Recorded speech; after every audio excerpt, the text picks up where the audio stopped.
L'amour est dans le pré est de retour sur M6. Première étape, les portraits. Pour cette 16e saison, ce sont 12 agriculteurs qui vont se lancer à la recherche de l'amour grâce à l'émission menée par Karine Le Marchand.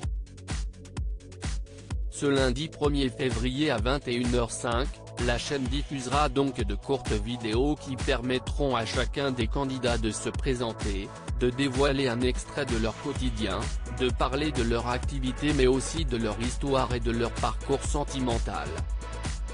À noter que les agriculteurs seront cette année âgés entre 27 et 62 ans et que l'on retrouvera 3 femmes dans le programme, dont la première candidate lesbienne de l'histoire de l'émission.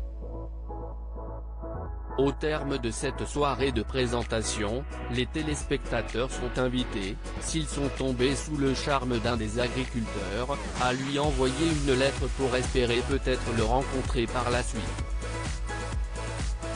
Mais comment s'y prendre?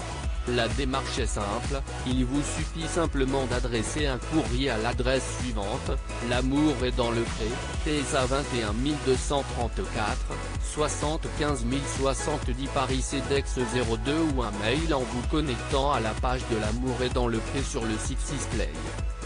Sortez donc votre plus belle plume et laissez parler votre cœur en racontant ce qui vous a attiré ou touché dans le portrait de l'agriculteur, qui vous a tapé dans l'œil. N'oubliez pas de bien préciser son nom et d'adresser une ou plusieurs photos récentes de vous. S'il se trouve que vous êtes sélectionné par l'agriculteur ou l'agricultrice qui a fait battre votre cœur, vous serez ensuite invité à Paris pour le ou la rencontrer, lors de l'étape des speed data. Sauter le cap de la lettre L'amour est dans le pré a donné naissance à de belles histoires d'amour qui ont su durer après l'émission. En témoigne par exemple le couple formé par Mathieu et Alexandre dans la saison 15 du programme.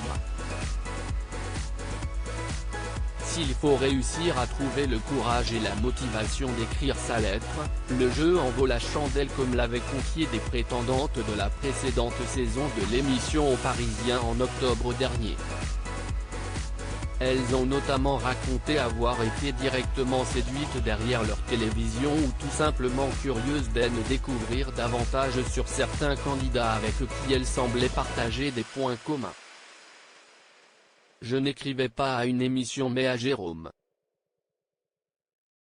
Ce n'est pas parce qu'on est jeune et joli qu'on sort en soirée. Mes centres d'intérêt sont tournés vers la nature. Les hommes qui s'y intéressent ne sont pas sur les sites de rencontres ou en boîte avait notamment expliqué Lucille la prétendante de Jérôme.